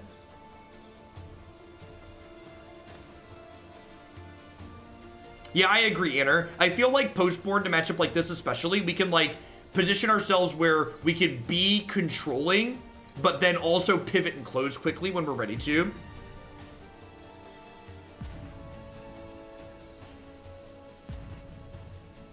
Yeah, I don't think that Golgari is going anywhere. All of the decks that were good before are still good. I think there's gonna be new decks that pop up, especially like the tier 2 range, and maybe we'll get a new tier 1 deck too, but I think the decks that were good before are still going to be good.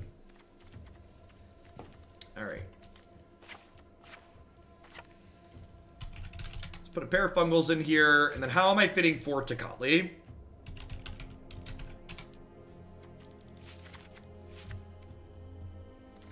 So let's talk about how to build sideboards. That's one thing that new players often struggle with. Even established players struggle with it. So your sideboard shouldn't be cards you just pick at random. So I'm trying to figure out what 3 cards I want to cut here. So my gut right now tells me I think I have too many cards in my current sideboard for the control matchup. And the way I figure that out is I look at my main deck and I ask myself, okay, Jeff, what cards do I want to cut against control when I sideboard with this deck?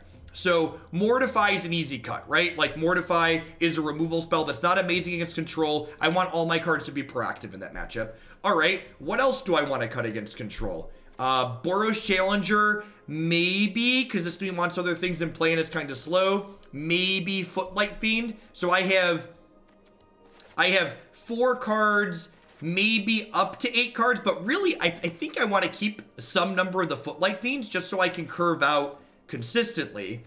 And so now I have somewhere probably between 4 and 6 cards that I want to cut against control. Now I look at my 18 card sideboard here and I go, well, how many cards do I want to bring in against control? I want to bring in these extra Theater of Horrors. I want to bring in these Angrath the Flame Chains, and I want to bring in some number of Duress. So right now, there's like 8 cards in my sideboard that I theoretically want against control, and I'm pretty sure I don't have 8 cards that I want to cut. That tells me that the cards that I want to not have in my sideboard are cards for the control matchup. So I'm going to cut 2 copies of Duress, because I think 2 Duress, 2 Theater, 2 Angrath is where I want to start boarding for the control matchup.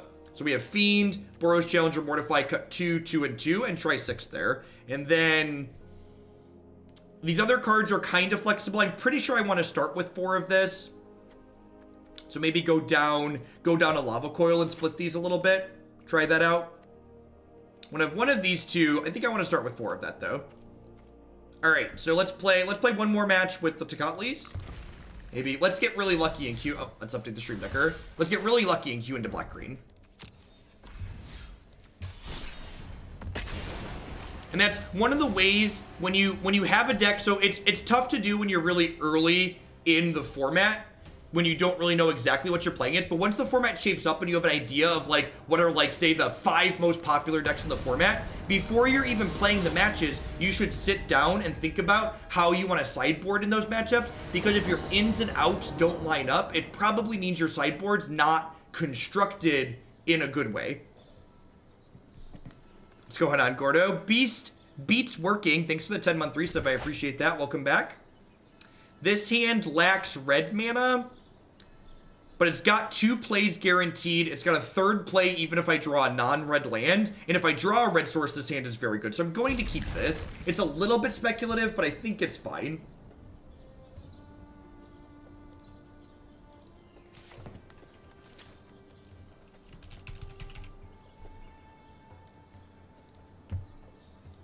Hey, to Refine with the brand new Prime support. Thank you very much. I appreciate that. Welcome, welcome, welcome. Thanks for keeping me employed here.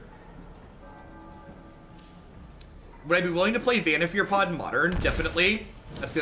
Even if it's not good, that's something that's going to get a lot of watches, especially for Modern content.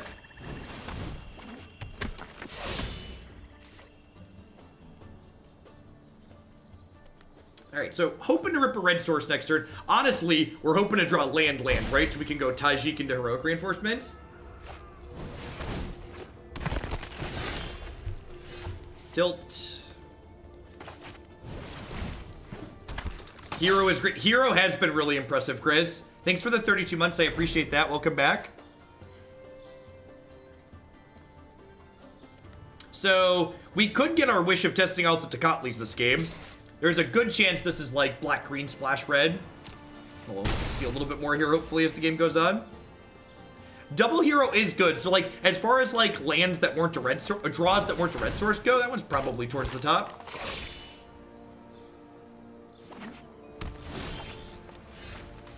And they enable theater easier. I don't think War Boss is good because we already have so many 3-mana cards, and curving out is really important. Actually, this makes 2 1/1s, right? Let's do that. Was it worth trading with Reaper just to get it off the board? Maybe that's the case. I don't know. My board's gonna go pretty wide here, right? Like if they keep not having a removal spell here, I'm gonna get real wide real fast. How do you feel about block here, shoot their elf? I think I like it.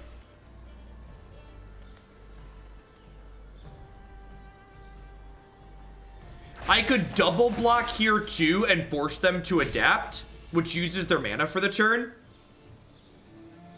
I think I'm gonna do that. I know they can adapt this, but this forces them to adapt, which means they're not making another play this turn. Which means if I hit my thing next turn, I'm gonna be in a really good spot. And this is gonna shoot the Land War Elves when it dies.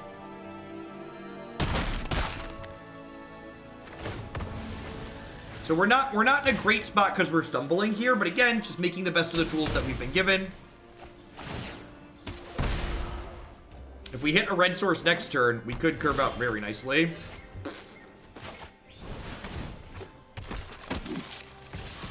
Alright, I'm gonna offer this trade. Otherwise, Midnight Reaper is gonna continue to bury us, so not too surprised to see them take this trade. They offered this trade earlier and we declined, so not super surprised to see it happen now.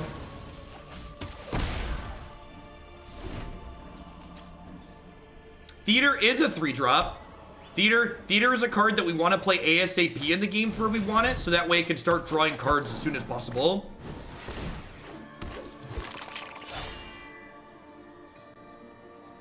If I block with just the Fiend to make them adapt, though, I then am not, what's the word I'm searching for? I'm not killing the Land War Elf.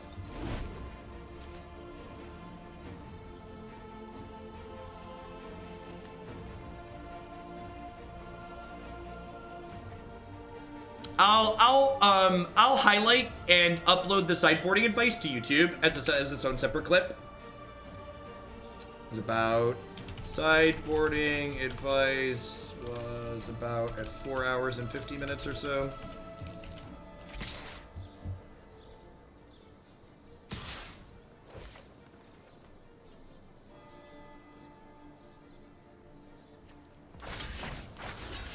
How do I feel about doubling up here? I think I like this. I guess the downside to this is blocking like this is they don't have to adapt, but if they don't adapt, it means that I get to end their chain. Yeah, I'm gonna do this. I think risk factor is probably worse than theater after playing with theater. Theater seems really powerful.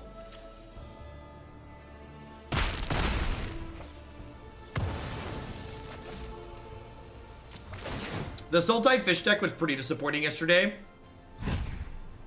I think if you want to play Merfolk, you probably want to play something that's more all-in and aggressive and not being grindy.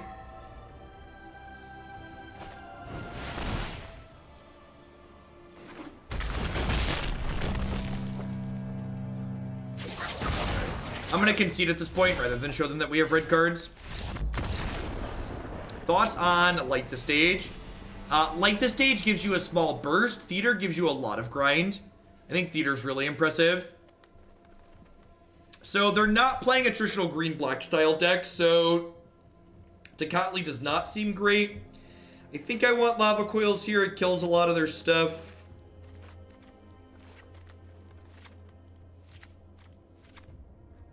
This Fiend gets outclassed pretty hard by their bigger bodies, so let's get rid of that. Do I want Angrath? Angrath's actually pretty good. Angrath is pretty good against their... Angrath is pretty good against their Midnight Reapers. And like kills the random stuff, but can also grind their hand down.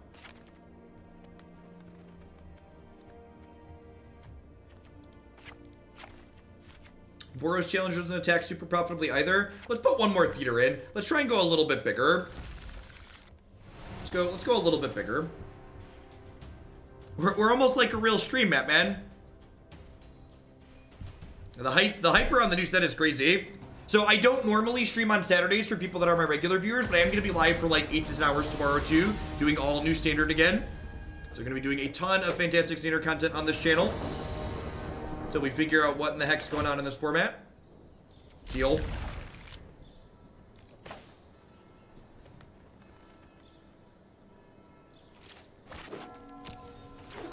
Alright, already set up to be better than the last game. God, Land War Elves on 1 is so busted.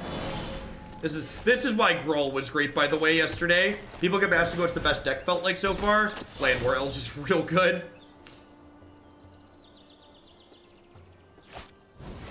The duplicate protection is in Arena now. It happened with yesterday's update. Beep, beep.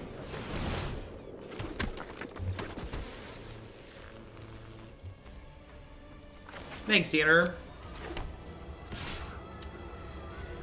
Do I want to offer this trade?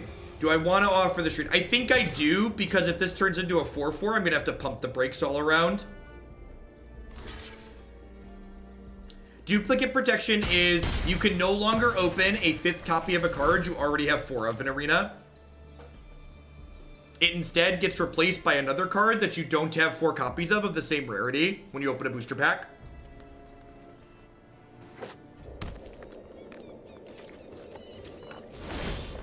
I just like have a removal spell here. I think with this land, I just go double Fireblade and like Smork and then like play Heroic next turn. If you want the details on what the duplicate protection pertains, I don't have it all memorized, all the little details. Go look on the announcement.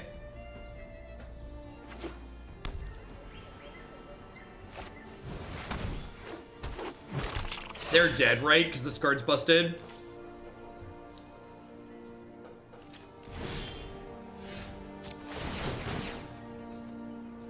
This deck feels much better than the Aristocrats deck we played yesterday.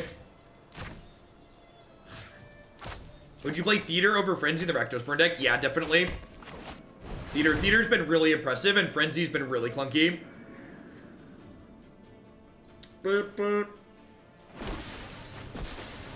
I don't know if they're dead, but it's also not my job to figure that out. So, go.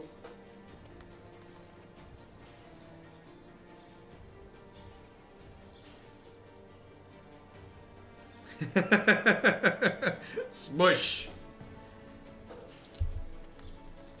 Oh no, did I forget to bring a spoon down again? All right, I've never drank a fruit cup in front of 3,000 people before. Are you gonna judge me? I feel like you're judging me already.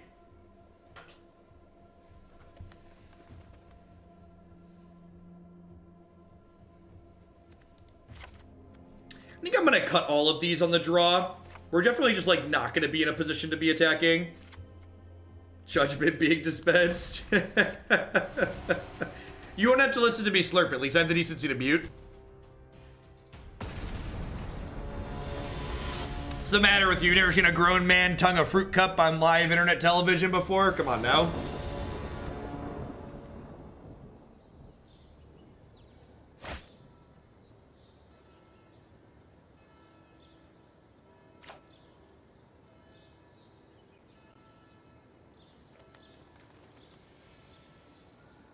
This hand's really bad. I think with how I boarded, maybe Tajik should have come out, because we're kind of positioning not to be super aggressive on the draw here. Maybe I'm supposed to keep that hand just because it has theater in it, though. Theater is pretty good.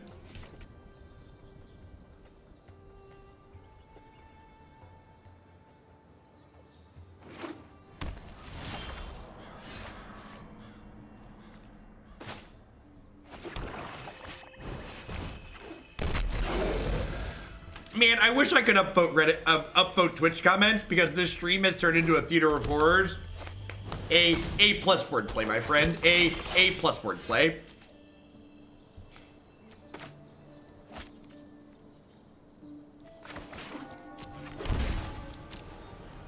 I wonder if I was supposed to not play this on 1, so that way it could trigger hero. We did that before, and maybe that was right to do again here, especially with the reinforcements in my hand.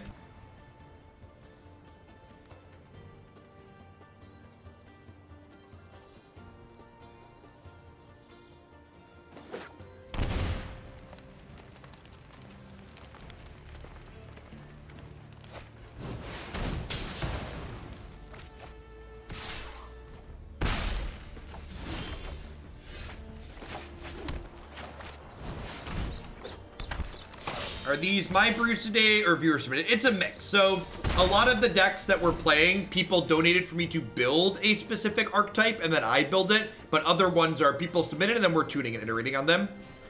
When building a deck, what is the ideal way to make sure your mana curve is good? Just make sure it's smooth. You want to think about what type of deck you're building. So an aggressive deck, you want to make sure you're like have cards to play all the way up the curve. We really want to, whoa, they attacked. Wow, that's good for us.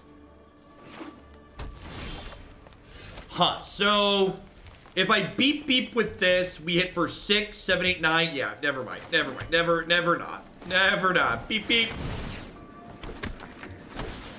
That, yep. Good attack for 4 though. Our opponent has severely misassessed their role in this matchup, in this game. There's definitely times in this matchup where they're going to be the aggressor, but this was not one of them. They should have been holding their beefcake back on defense here. Listen, I started counting, and then I came to the conclusion the aggro deck often comes to, which is screw it, attack with everything.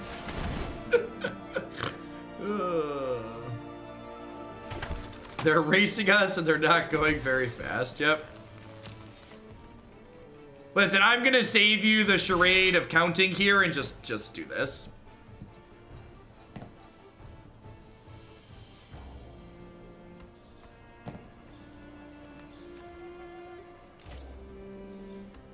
Maybe I'm supposed to pump for a turn here. I don't know, putting them to 1 with a Footlight Fiend in play seems real good. They live at 1 and there's a Footlight Fiend in play, so like...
please keep in mind that if you want to critique play on this stream, and this doesn't just apply to my play, if you want to say my opponent has made a bad play and you are not constructive and specific why it's a bad play, you're gonna take a 10-minute break. People often come back and watch my streams if they know they played against me, so don't be rude to my opponents in chat. If my opponents often make mistakes, just like I often make mistakes, we're all human, but if you're not gonna help them grow and learn why it was a mistake, you know, you don't need to comment.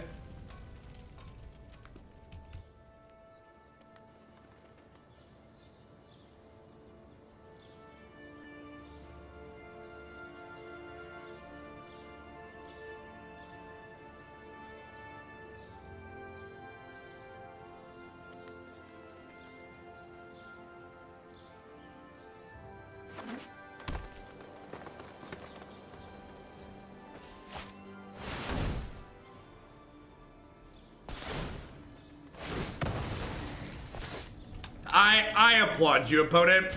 And I like when someone can take the classy way out. Died on their own terms. Alright.